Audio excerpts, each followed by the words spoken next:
परमपरोद्धारक महर्षि दयानंद के विचार प्रवाह को अपने अंतस में धारण करने वाले मंचासीन आदरणीय विद्वज्जन व उस विचार प्रवाह को निरंतर प्रवहमान रखने वाले आदरणीय आर्य महानुभावों और इस प्रवाह में निरंतर स्नान करने वाले मेरे सभी प्रतिभागी बंधुओं, आप सभी को मेरा सादर प्रणाम। कोई कितना भी करे परंतु जो स्वदेशी राज्य होता है वह सर्वोपरि उत्तम होता है।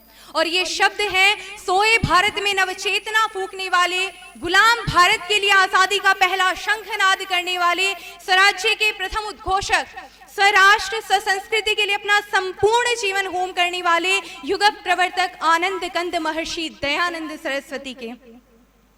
नमस्ते, मैं दृष्टि आर्या।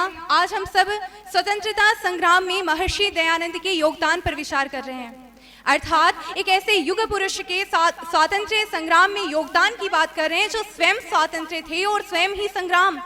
महर्षि दयानंद ने भारतीय राष्ट्रीय कांग्रेस की स्थापना के 10 साल पहले ही अपने अमर ग्रंथ सत्यार प्रकाश में स्वराज्य का उद्घोष किया था, जिसे आगे चलकर लोकमान्य बाल गंगाधर तिलक ने जनवाक्य बना दिया, स्वतंत्रता का मूल मंत्र बना दिया।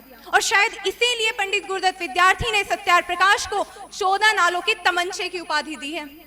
मैं चंद नाम आपके सामने लेती हूँ और आप मुझे बताइए कि इन सब में समानता क्या है, वो कौन सा धागा है जो इन सब मोतियों को एक दूसरे से जोड़ता है। और नाम है शहीद आजम भगत सिंह, शहीद सुखदेव, वीर सावरकर, राम प्रसाद बिस्मिल, सरदार वल्लभ भाई पटेल, बाल गंगाधर तिलक और लाला लाजपत राय। समानता ये है कि ये सब के सब भारत भक्त थे और ये सब जिस मशाल की रोशनी में स्वतंत्रता के पथ पर आगे बढ़े, उस मशाल का नाम था महर्षि दयानंद सरस्वती। और आर्यों की यह क्रांति ही वजह थी कि देश में आर्य समाजी ये शब्द क्रांतिकारी का पर्यायवाची बन गया। तभी तो लाल बाल और पाल की तिकड़ी का 2/3 हिस्सा आर्य समाजी है। तभी तो भारतीय राष्ट्रीय आंदोलन नामक अपनी पुस्तक में पट्टा भी सीतारमैया लिखते हैं कि देश की स्वाधीनता में 85% योगदान सिर्फ आर्य समाजी वीरों का था। और तभी तो भरी अदालत में खड़े होकर शहीद आजम भगत सिंह कहते हैं कि मुझे और मेरे साथियों को क्रांतिकारी सत्यार प्रकाश और आर्य समाज ने बनाया। और यही वजह थी कि स्वतंत्र वीर सावरकर स्वामी दयानंद को स्वाधीनता संग्राम के सर्वप्रथम योद्धा घोषित करते हैं और लोकमान्य तिलक उन्हें जाज्वल्यमान नक्षत्र कहते हैं। ये बात अलग है कि उस ज्योतिपुंज, उस युग पुरुष को बाएं हाथ से लिखे इतिहास में वो स्थान, वो सम्मान नहीं मिला जो मिलना चाहिए था। आपको लॉर्ड मैकाले का वो कथन शायद याद होगा जिसमें उसने कहा था कि भारत में एक ऐसी नस्ल पैदा करो जो सिर्फ देखने में भारतीय हो लेकिन अंग्रेजियत कूट कूट कर भरी हो। और अंग्रेजियत का यही अंधा मोह इन्हें सदियों सदियों तक हमारा गुलाम बनाए रखेगा और भारत में ब्रिटिश राज का सूर्य कभी अस्त नहीं होगा। महर्षि दयानंद सरस्वती गोरी चमड़ी का ये काला धंधा समझ चुके थे और इसीलिए उन्होंने उद्घोष किया कि वेदों की ओर लौटो। और बस यहीं से ब्रिटिश कॉन्स्पिरेसी की धज्जियां उड़नी शुरू हो गई। बिहार के महान स्वतंत्रता सेनानी बाबू कुंवर सिंह जी ने जब 1857 की क्रांति का परिणाम महर्षि दयानंद से पूछा तो जो जवाब ऋषिवर देते हैं वो ध्यान देने योग्य है।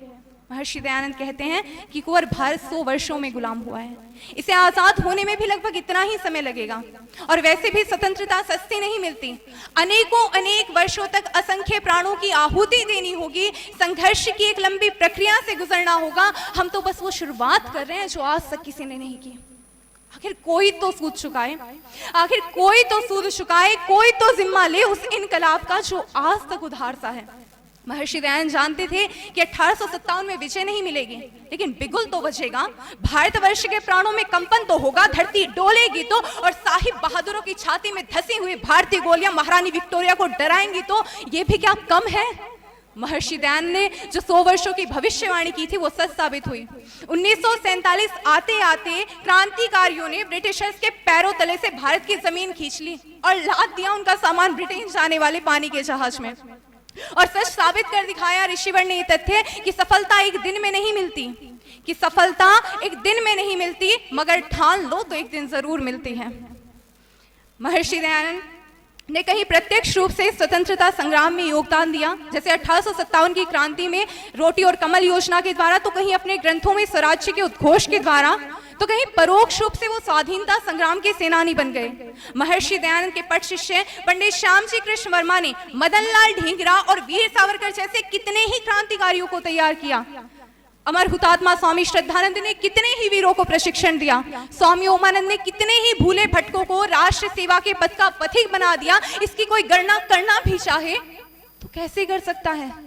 लेकिन हमें अपने इतिहास के दर्पण में एक बार तो झांक के देखना पड़ेगा, हमें अपने इतिहास के पन्नों को एक बार तो पलट के देखना पड़ेगा। क्योंकि जमैका के प्रसिद्ध विद्वान मार्कस गार्वी ने एक बार कहा था कि people without the knowledge of their past history, origin and caste are like a tree without roots.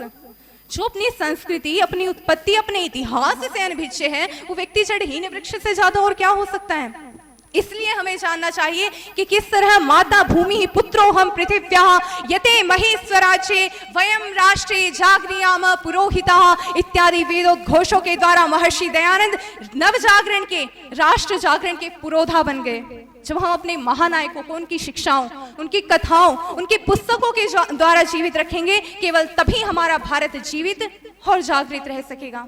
आइए ऋषिवर की इस 200वीं जन्म जयंती के अवसर पर व मानव सेवा प्रतिष्ठान की इस रजत जयंती के अवसर पर हम ऋषिवर की शिक्षाओं को निज जीवन में धारण करने का संकल्प करें व अधिकाधिक लोगों तक ऋषि संदेशों व ऋषि सिद्धांतों को पहुंचाने का प्रयत्न करें।